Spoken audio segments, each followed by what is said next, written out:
पुणे जिल्ह्यातील चाकणमधील परिस्थिती काहीशी सुधारली आहे. आंदोलकांनी पेटवलेली वाहनं विझवण्याचं काम पोलिसांनी हाती घेतलं. तसंच पुणे नाशिक महामार्गावरील गेल्या काही तासांपासून ठप्प झालेली वाहतूक सुरू करण्याचे प्रयत्न पोलिसांनी केले. चाकणमधली परिस्थिती नियंत्रणाबाहेर गेल्यामुळे 144 कलम लागू करण्यात आलं. विशेष पोलीस महानिरीक्षक विश्वास नांगरे पाटील देखील चाकणमध्ये दाखल झाले. त्यांनी परिस्थितीचा आढावा घेतला. दरम्यान भीमाशंकरच्या दिशेनं जाणाऱ्या खासगी बसवर आंदोलकांनी हल्ला केला. या बसमध्ये 50 भाविक होते. या हल्ल्यात एका गरोदर महिलेसह 4 जण जखमी झाले. जखमींवर खासगी रुग्णालयात उपचार सुरू आहेत. पोलिसांची सुरक्षा असताना आंदोलकांनी हा हल्ला केला. पुणे जिल्ह्यातील चाकणमध्ये मराठा आरक्षणासाठीच्या रास्ता रोको आंदोलनाला हिंसक वळण लागलं होतं. पुणे नाशिक महामार्गावर चाकण ते राजगुरुनगर दरम्यान गाड्यांची तोडफोड झाली.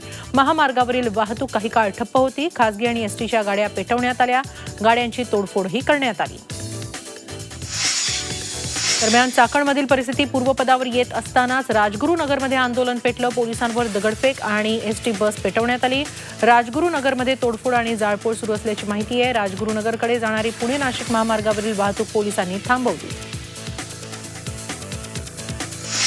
मराठा आरक्षणाच्या मागणीसाठी सोमवारी नंदुरबारसह शहरासह तालुका बंद ठेवण्यात आला. सकाळपासून मराठा मोर्चाचे कार्यकर्ते बंदचे आवाहन करत होते. बंदच्या पार्श्वभूमीवर नंदुरबार आगाराची बस सेवा बंद ठेवण्यात आली. संध्याकाळी 6 वाजेपर्यंत ही बस सेवा बंद होती. बाहेरगावी जाणाऱ्या प्रवाशांना या बंदमुळे गैरसोयीचा सामना करावा लागला. शहरात मोठ्या प्रमाणात पोलीस बंदोबस्त तैनात करण्यात आला होता. सांगली, मिरज आणि कुपवाड महानगरपालिकेच्या निवडणुकीचा प्रचार थंडावला. 1 ऑगस्टला मतदान तर 3 ऑगस्टला मतमोजणी होणार आहे.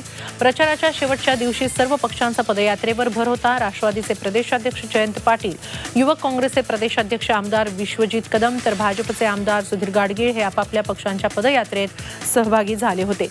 सांगली महापालिकेत पहिल्यांदाच काँग्रेस आणि राष्ट्रवादीसमोर भाजपाचं आव्हान आहे, तर शिवसेना इथं स्वबळावर लढतीये. तर अन्य आघाड्यांमुळे या निवडणुकीत रंगत येणार आहे.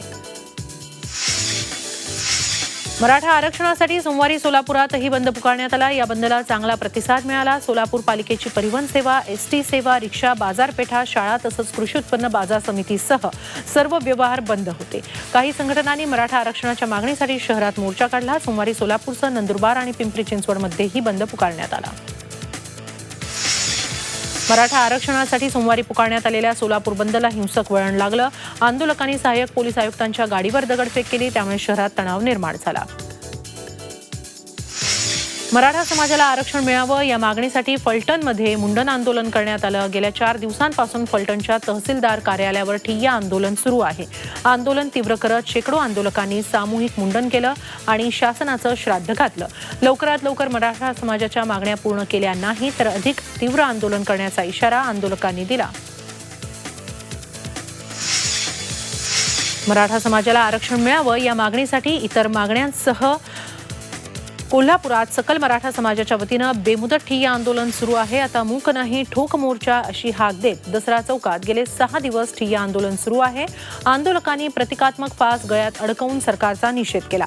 गेल्या 6 दिवसांपासून सुरू असलेल्या या ठिय्या आंदोलनाला कोल्हापूर जिल्ह्यासह शहरातील विविध संघटना आणि संस्थांनी भेट देऊन पाठिंबा दिला आहे. याचबरोबर स्वाभिमानी शेतकरी संघटनेचे नेते खासदार राजू शेट्टी हे देखील ठिय्या आंदोलनात सहभागी झाले. तसंच कोल्हापूर जिल्हा बार असोसिएशनचे वकील 1 दिवस काम बंद ठेवून ठिय्या आंदोलनात सहभागी झाले. सरकारच्या ढिम्म कारभारानं ही परिस्थिती निर्माण झाली असून सरकारनं आता चर्चा न करता निर्णय घ्यावा. जोपर्यंत आरक्षणाचा निर्णय घेतला जात नाही तोपर्यंत हे आंदोलन चालूच राहील असा इशाराही यावेळी आंदोलकांनी दिला. मराठा आरक्षण आंदोलनात मृत्युमुखी पडलेल्यांना पुण्यामध्ये मराठा क्रांती मोर्चाच्या वतीनं श्रद्धांजली वाहण्यात आली. कोथरूडमधल्या शिवाजी महाराजांच्या पुतळ्याजवळ या श्रद्धांजली सभेचं आयोजन करण्यात आलं होतं. मराठा आरक्षण आंदोलनात बलिदान दिलेल्या बांधवांना यावेळी भावपूर्ण श्रद्धांजली वाहण्यात आली. कोथरूड, कर्वेनगर, वारजे, शिवणे, कोपरे, कोंढवे, धावडे, उत्तमनगर या भागातील मराठा बांधव या श्रद्धांजली सभेसाठी उपस्थित होते. आयटी हब हिंजवडीमध्ये सोमवारी मराठा क्रांती मोर्चाच्या वतीनं बंद पुकारण्यात आला. या बंदला व्यापाऱ्यांनी प्रतिसाद देत दुकानं बंद ठेवली. बंदमधून आयटी कंपन्या वगळण्यात आल्या. त्यामुळे दुकानं बंद असली तरी रस्त्यावर मात्र ट्रॅफिक होतं. दरम्यान पोलिसांनी चोख बंदोबस्त तैनात केला होता. चंद्रपूर जिल्ह्यातील वरोरा शहरामध्ये मराठा समाजाच्या आरक्षणाच्या मुद्द्यावरून भव्य मोर्चा काढण्यात आला। हा मोर्चा आनंदवन चौक मार्गे शिवाजी चौक, नागपूर चौक, आंबेडकर चौक या मार्गाने शांततेत काढण्यात आला। ठोक मोर्चाचं आयोजन लक्षात घेता शहरात मोठा बंदोबस्त ठेवण्यात आला होता। मराठा आरक्षणाच्या बाबतीत चर्चेत वेळ न घालवता तातडीने निर्णय घेण्याचं आवाहन मोर्चात सहभागी झालेल्या युवकांनी केलं। याबाबत वरोरा उपविभागीय अधिकाऱ्यांना यासंबंधीचं निवेदन आंदोलनकर्त्यांनी दिलं। राज्यात सध्या मराठा आरक्षणाचा प्रश्न पेटलेला असतानाच आता धनगर समाजही आरक्षणासाठी आक्रमक झालाय। पुढील धोरण ठरवण्यासाठी 5 ऑगस्टला पुण्यामध्ये कृती समितीची बैठक आयोजित करण्यात आली आहे। यामध्ये धनगर समाजातील सर्वपक्षीय नेते उपस्थित असतील। धनगर समाजाचा समावेश आदिवासींमध्ये करण्यात यावा ही प्रमुख मागणी असेल। बारामतीमधील शासकीय विश्रामगृहात झालेल्या बैठकीत 5 ऑगस्टला बैठक बोलावण्याचा निर्णय घेण्यात आलाय। अजित पवारांनी सिंचन खात्यात पराक्रम केले नसते तर आम्हाला राज्यात सत्ता मिळाली असती का, असा सवाल करत जलसंपदा मंत्री गिरीश महाजन यांनी अजित पवारांना पुन्हा एकदा लक्ष्य केलंय।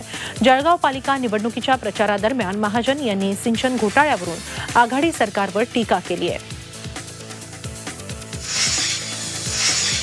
जळगाव महापालिका निवडणुकीत सध्या एका ऑडिओ क्लिपनं खळबळ उडवून दिली आहे। भाजपला मतदान करा असं आवाहन करणारी एक संदेशात्मक ऑडिओ क्लिप सध्या जळगावात व्हायरल झाली आहे। मात्र आपण अशी कुठलीही क्लिप रेकॉर्ड केलेली नाही असं खडसेंचं म्हणणं आहे। ही ऑडिओ क्लिप ऐकून आपल्यालाच धक्का बसला, भविष्यात अशा ऑडिओ क्लिप्स बनवून फसवण्याचा प्रयत्न होईल अशी भीती खडसेंनी व्यक्त केली आहे। या क्लिप संदर्भात एकनाथ खडसे यांनी पोलिसांकडे तक्रारही केली आहे। मुंबईतल्या गोरेगावच्या टोपीवाला मंडईत शिवसेना आणि भाजप कार्यकर्ते आमने सामने आले। मंडईच्या उद्घाटन कार्यक्रमात श्रेयवादावरून त्यांच्यात लढाई झाली। पोलिसांच्या उपस्थितीतच दोन्ही पक्षांचे कार्यकर्ते आमने सामने आले। आदित्य ठाकरे आणि महापौरांच्या उपस्थितीत सोमवारी उद्घाटन होतं। आजी माजी मुख्यमंत्री यांच्या श्रेयवादानंतर अखेर सातारा जिल्ह्यातील मलकापूर नगरपंचायतीला नगर परिषदेचा दर्जा मिळालाय। यानंतर सत्ताधारी पृथ्वीराज चव्हाण गटानं गुलाल उधळून आनंद व्यक्त केला। काही दिवसांपासून नगरपंचायतीस क वर्ग नगरपालिकेचा दर्जा देण्याच्या कारणावरून राजकारण सुरू आहे। सत्ताधारी काँग्रेसनं भाजपनं हेतुपुरस्पर नगरपालिका दर्जा देण्यासाठी टाळाटाळ केल्याचा आरोप केला, तर दुसऱ्या बाजूला भाजपचे नेते डॉक्टर अतुल भोसले यांनी माजी मुख्यमंत्र्यांनी त्यांच्या काळात नगरपालिकेचा दर्जा का दिला नाही असा सवाल उपस्थित करत सत्ता भोगण्यासाठी मलकापूरकरांना वेठीस धरल्याचा आरोप केला। केंद्र सरकारला 4 वर्ष पूर्ण झाल्याच्या पार्श्वभूमीवर ज्येष्ठ समाजसेवक अण्णा हजारे यांनी कृषी राज्यमंत्री जितेंद्र सिंह यांना स्मरणपत्र लिहिलंय। मार्चमध्ये आंदोलन मागे घेताना देण्यात आलेल्या आश्वासनाचं काय झालं याची विचारणा अण्णांनी पत्राद्वारे केली आहे। या आश्वासनांची पूर्तता झाली नाही तर 2 ऑक्टोबरपासून रायगड सिद्धी इथं पुन्हा आंदोलन सुरू करण्याचा इशारा अण्णा हजारे यांनी दिलाय। सिंह यांना उद्देशून लिहिलेल्या या पत्राच्या प्रती पंतप्रधान नरेंद्र मोदी आणि मुख्यमंत्री देवेंद्र फडणवीस यांनाही पाठवण्यात आल्या आहेत। आंबेनळी घाटातल्या अपघातात मृत्यू झालेल्या 30 जणांना आज दापोलीतल्या कोकण कृषी विद्यापीठामध्ये श्रद्धांजली वाहण्यात आली। या कार्यक्रमाला विद्यापीठाचे कुलगुरू तपस भट्टाचार्य, आमदार संजय केळकर, विस्तार शिक्षण संचालक डॉक्टर संजय भावे उपस्थित होते। या श्रद्धांजली कार्यक्रमात अनेकांना हुंदके आणि अश्रू अनावर झाले होते। दापोलीतल्या कृषी विद्यापीठातल्या कर्मचाऱ्यांची महाबळेश्वरला सहल गेली होती, त्यावेळी आंबेनळी घाटात बस कोसळून या 30 जणांचा मृत्यू झाला। आंबेनळी घाटात झालेल्या अपघातात कोकण कृषी विद्यापीठातल्या तब्बल 30 कर्मचाऱ्यांचा मृत्यू झालाय। या अपघातामुळे कोकण कृषी विद्यापीठाची जणू रयास गेली आहे अशी अवस्था झाली आहे। रिकाम्या खुर्च्या, सुनं पडलेलं कार्यालय या टेबलांवर 3 दिवसांपूर्वी काम करणारे कर्मचारी अचानक गेल्यानं आता फक्त दिसतंय ते सुन्न कार्यालय। या अपघाताच्या धक्क्यातून बाहेर येणं इतर कर्मचाऱ्यांसाठी कठीण जात आहे। माळीण दुर्घटनेला सोमवारी 4 वर्ष पूर्ण झाली। सध्या माळीणवासीय नवीन ठिकाणी पुनर्वसित केलेल्या गावांमध्ये राहत आहेत। नवीन माळीण गावामध्ये शाळेची देखणी इमारत उभारली आहे, मात्र शाळेच्या बाजूचा भराव वाहून गेल्यामुळे मुलांना खेळण्यासाठी जागाच राहिलेली नाही। गेल्या वर्षी या ठिकाणी शासनाच्या वतीनं स्मृतीस्तंभ उभारण्यात आला। त्या ठिकाणी 151 नागरिकांच्या स्मृतीप्रित्यर्थ वृक्षारोपण करून प्रत्येक झाडाला एकेका मृत व्यक्तीचं नाव देण्यात आलं। अकोला कारागृहातील आरोग्य विभागात 2 वैद्यकीय अधिकाऱ्यांशी वाद घालून एका पोलीस कर्मचाऱ्याला कैद्यानं मारहाण केल्याची घटना घडली आहे. अजय गावंडे असं मारहाण करणाऱ्या कैद्याचं नाव आहे. आरोपीला कारागृहातील आरोग्य विभागात वैद्यकीय तपासणीसाठी नेलं होतं. यावेळी त्यानं वैद्यकीय अधिकारी मावळे आणि आर्य यांच्याशी वाद घातला. यावेळी तिथं कार्यरत असलेल्या पोलीस कर्मचाऱ्यानं आरोपीला बाजूला करण्याचा प्रयत्न केला असता आरोपीनं चक्क पोलिसाला मारहाण केली. या घटनेत पोलीस कर्मचारी किरकोळ जखमी झालाय. अलिबाग शहरापासून जवळच असलेल्या सेंड्रे इथल्या पंतनगर भागात रविवारी रात्री 4 घरं फोडून चोरट्यांनी पोलिसांना आव्हान दिलंय. पंतनगर इथल्या अभिजित बागवे, धनंजय म्हात्रे, श्रीधर म्हात्रे आणि भावेश लिमकर यांची घरं चोरट्यांनी फोडली. त्यातील धनंजय म्हात्रे यांच्या घरात बेडमध्ये ठेवलेले सुमारे 7,17,000 रुपयांचे दागिने चोरून चोरट्यांनी पोबारा केला. इतर ठिकाणी चोरट्यांच्या हाती काहीच लागलं नाही. या प्रकरणी अलिबाग पोलीस ठाण्यामध्ये गुन्हा दाखल झालाय. दरम्यान नागरिकांनी घराबाहेर पडताना आपल्याकडील रोकड किंवा दागिने सुरक्षित ठेवावेत असं आवाहन पोलिसांनी केलंय. अंबरनाथमध्ये पाण्यासाठी महिलांना शोले स्टाईल आंदोलन करावं लागलं. अंबरनाथ पूर्वेतील शिवगंगा नगरमध्ये महिला जलकुंभावर चढल्या आणि आंदोलन केलं. अनेक दिवसांपासून अपुरा पाणीपुरवठा होत असल्यानं महिला त्रस्त होत्या. त्यातच महाराष्ट्र जीवन प्राधिकरण दुर्लक्ष करत असल्यानं महिलांचा संताप अनावर झाला आणि त्यांनी हे आंदोलन छेडलं. येवला तालुक्यातील 12 ते 15 हजार लोकसंख्या असलेल्या अंदरसूलच्या ग्रामस्थांना भर पावसाळ्यात पिण्याच्या पाण्यासाठी वणवण करावी लागते. इथं 12 दिवसाआड पाणी मिळत असल्यानं महिलांनी ग्रामपंचायत कार्यालयावर हंडा मोर्चा काढला. यावेळी महिला आंदोलकांनी पाणी द्या अशी मागणी केली.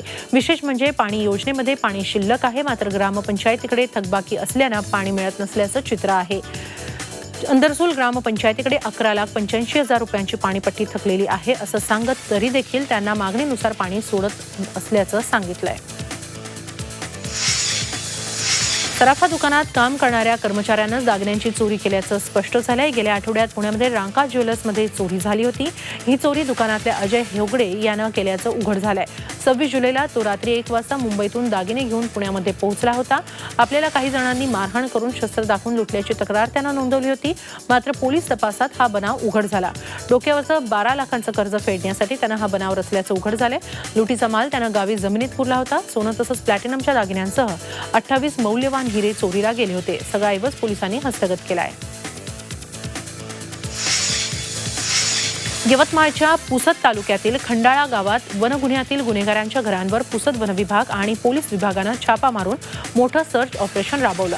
अमृतनगरमध्ये घरोघरी सागवान लाकूड साठा असल्याचं या सर्च ऑपरेशनमध्ये आढळल्यानंतर साठा जप्तीची कारवाई सुरू झाली. छापा पडताच सराईत वनगुन्ह्यातील आरोपींनी गावातून पळ काढला. या धडक कारवाईमुळे गुन्हेगारांचं धाबं दणाणलंय. ज्या जोडप्यांना अपत्य प्राप्ती होत नाही त्यांना सरोगसीद्वारे अपत्य प्राप्तीचा मार्ग उपलब्ध आहे. मात्र गरीब महिलांना आर्थिक प्रलोभन दाखवत सरोगेट मदर बनवून फसवणूक करणाऱ्यांविरोधात गुन्हा दाखल करण्यात आलाय. यात नागपूरमधल्या 4 नामांकित डॉक्टर आणि 2 एजंट्सचा समावेश आहे. मनीष आणि हर्षा मुंदडा अशी अटक केलेल्या एजंट्सची नावं आहे. गरीब महिलांना सरोगेट मदर्स होण्यासाठी हे एजंट तयार करायचे. त्यासाठी त्यांना 2.5 ते 5 लाख रुपये मिळतील असं आश्वासन द्यायचे. मात्र प्रसूतीनंतर काही हजार रुपयेच मोबदला म्हणून सरोगेट मदर्सना दिले जायचे. आर्थिक फसवणूक झाल्याचं लक्षात आल्यावर या सरोगेट मदर्सनी पोलिसात तक्रार दिली. डॉक्टरांवर गुन्हे दाखल करण्यात आलेत. मात्र प्रकरणाचा पूर्ण तपास करूनच डॉक्टर विरुद्ध कारवाईचा निर्णय पोलीस घेणार आहेत. कर्जाला कंटाळून बुलढाणा जिल्ह्यातल्या शेतकऱ्यानं आत्महत्या केली. सरण रचून त्यानं स्वतःला जाळून घेतलं. सिंदखेड राजा तालुक्यातल्या सावरखेड तेजन इथल्या 35 वर्षीय गजानन जायभाई यांनी कर्जाला कंटाळून आत्महत्या केली. महाराष्ट्र बँकेचं 70,000चं कर्ज त्यांच्यावर होतं. त्यांच्याकडे 3 एकर शेती होती. कर्जमाफीच्या गोंधळात पुन्हा कर्ज न मिळाल्यानं त्यांनी आत्महत्या केली.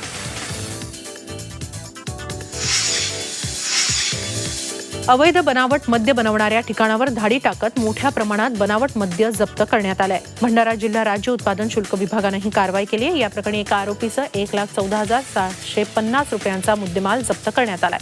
यात मध्य प्रदेशातून आलेल्या विदेशी दारूपासून बनावट दारू बनवण्याचं साहित्य जप्त करण्यात आलंय.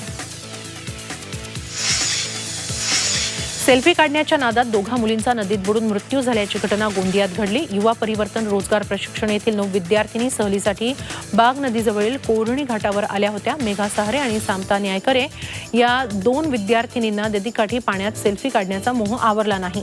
अचानकपणे तोल गेल्यानं त्या नदीत बुडाल्या आणि त्यांचा मृत्यू झाला.